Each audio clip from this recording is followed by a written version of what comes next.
महापुरुषांबद्दल किंवा इतिहासातल्या आपल्या ज्या इतिहास आहे, आपले जे लोक होऊन गेली आहेत, महान हे लोक होऊन गेली आहेत, त्यांच्यावरती काही ना काही बोलण्याचा ट्रेंड सध्या महाराष्ट्रात सुरू आहे.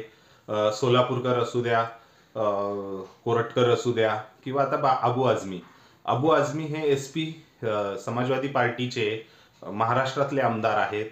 आणि त्यांनी असं वक्तव्य करणं हे कुठेतरी म्हणजे एका आमदारकी म्हणजे लोकशाहीमधनं निवडून आलेल्या लाख दीड लाख लोकांचं प्रतिनिधित्व करणाऱ्या माणसाच्या तोंडून हे जर वक्तव्य येत असेल तर निश्चितच ते कुठेतरी डोक्यात मनस्ताप संताप आणण्यासारखं आहे. अबू आझमी यांनी जेव्हा त्यांना औरंगजेबाविषयी विचारलं गेलं तेव्हा त्यांनी औरंगजेब हा उत्तम शासक होता असं दाखला दिला, असं सांगितलं. ह्यानंतर जी नाराजीची ओढ उडवली त्यामध्ये विधानसभेमध्ये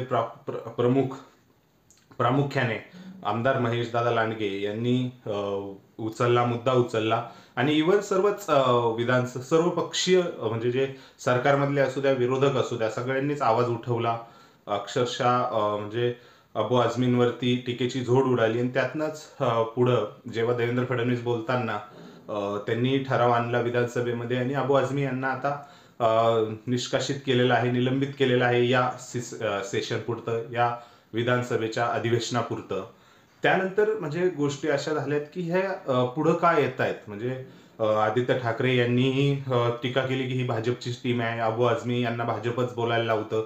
हे असू द्या, हे राजकीय आरोप वेगळे असू द्या, परंतु हे लोक आता एवढं का बोलायला लागलेले आहेत आणि का बोलतायत. म्हणजे इतिहासात जे आलंय आजपर्यंत ऐतिहासिक पुरावे आहेत त्याचे, की संभाजी महाराजांसोबत औरंगजेबाने असं केलं.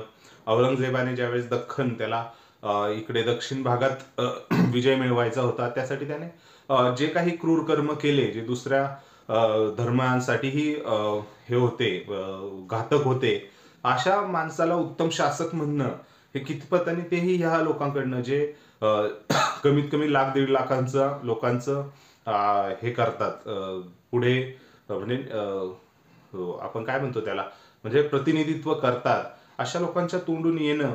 आणि हे काय फर्स्ट टाइम नाहीये. अबू आझमी यांनी आधीही एक स्टेटमेंट केलं होतं, आत्ताही केलंय, त्यावरती भरपूर लोकांनी रोष केला. आता त्याच्यावरतीच म्हणजे योगी आदित्यनाथ UP-मध्ये विधानसभेचं कामकाज चालू आहे, त्यामध्येही योगी आदित्यनाथ यांनी सांगितलंय की त्या समाजवादी पक्षाच्या अबू आझमी यांना माझ्याकडे पाठवा, UP-मध्ये पाठवा, मी त्यांचा बंदोबस्त करतो. म्हणजे हे सगळं गोष्टी आपण जर बघितल्या एखाद्यात, एक व्यक्ती स्वातंत्र्य एक वेगळ्या पद्धतीने, पण इतिहासात आणि ज्या इतिहास राहिलेला आहे आपला भारताचा, प्रकर्षाने महाराष्ट्राचा, मुघलांना जे काही विरोध झाला महाराष्ट्रातनं, म्हणजे छत्रपती शिवाजी महाराज यांच्यापासून जे स्वराज्य निर्माण झालं, त्याने मुघल एम्पायरला कुठेतरी भारताच्या नकाशातनं हटवलं. हे सर्व असताना तुम्ही त्यांना उत्तम शासक म्हणून म्हणताय आणि कुठेतरी भावना किंवा महाराष्ट्रद्रोही, देशद्रोही ह्या पद्धतीने तुम्ही बोलताय. सो कुठेतरी गोष्टी थांबणं गरजेचं आहे. झिरो टॉलरन्स पॉलिसी ह्या गोष्टींवर असलीच पाहिजे, कारण इतिहासाशी कुणीही छेडछाड करू शकत नाही आणि अशी स्टेटमेंट करून लोकांना दुखवणंही चांगलं नाही. देवेंद्र फडणवीस यांनी स्पष्टपणे सांगितलंय की मी ऍक्शन घेणार, पोलीस अटकही होऊ शकते अबू आझमी यांना. अबू आझमी यांनी आता U-टर्न घेतलेला आहे की मी तसं बोललोच नव्हतो, मला अशा गोष्टी म्हणजे माझ्या म्हणजे हे जे फिक्स आहे.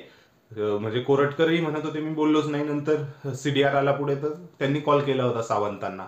सो ह्या प्रकरणातही म्हणजे आधी बोलून जायचं, नंतर माफी मागायची काहीतरी शकत असल्यावरती, म्हणजे याचा अर्थ आपली विवेकबुद्धी कुठेतरी आपण बाजूला ठेवतोय स्टेटमेंट करताना, हेच कुठेतरी दिसतंय.